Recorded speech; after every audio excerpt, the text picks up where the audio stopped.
एक वेंडर ने 30 लैपटॉप बेचे हैं, 15% के प्रॉफिट पर 20 लैपटॉप बेचे हैं 25% के प्रॉफिट पर. If he had sold 50 laptops at a profit of 20%, his profit would have increased by 40,000. What is the cost price of each laptop if the cost price of all the 50 laptops is same? J please परेशान मत करो, मैं नहीं लगाऊंगा उत्तर सीधे ऐसे, पागल कहेगा. कह रहा है ए आंसर है. हद हो गई यार, सांस ही नहीं लेने देता है. कह रहा है ए आंसर है. जे जुगाड़ू जतिन. क्या किया है मैं बताता हूं. देखो, सबसे पहले तो आपको यह समझना है कि जो क्वांटिटी रेशियो है वो 3:2 है.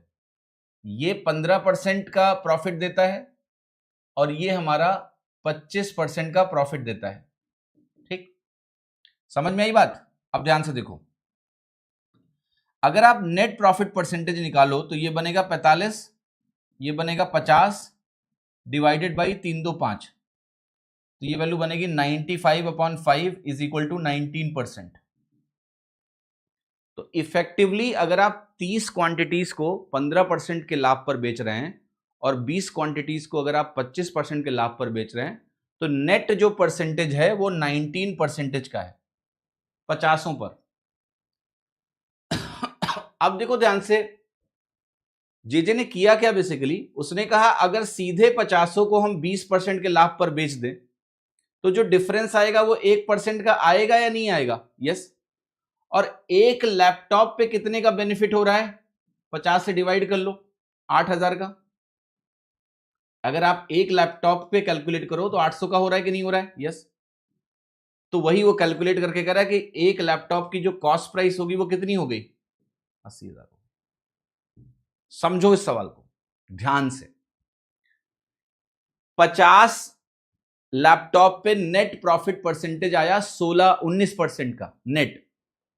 ये 19% का नेट जो 50 लैपटॉप पे आया, इफेक्टिवली आप बोल सकते हो कि ऑन एन एवरेज एक लैपटॉप पे भी 19% का ही प्रॉफिट है.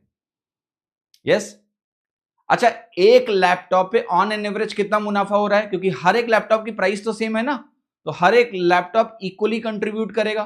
तो 50 जो 40,000 का मुनाफा है, जब आप सबको 20% के प्रॉफिट पे बेच रहे हो, एक लैपटॉप अगर आप ध्यान से देखें तो 1% का मुनाफा क्रिएट होगा एक्स्ट्रा, और वो एक लैपटॉप के लिए 40,000 बटे 50 यानी 800 के बराबर है.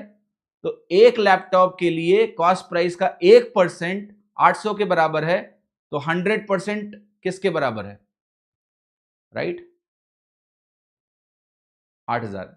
या आकाश जी को मैं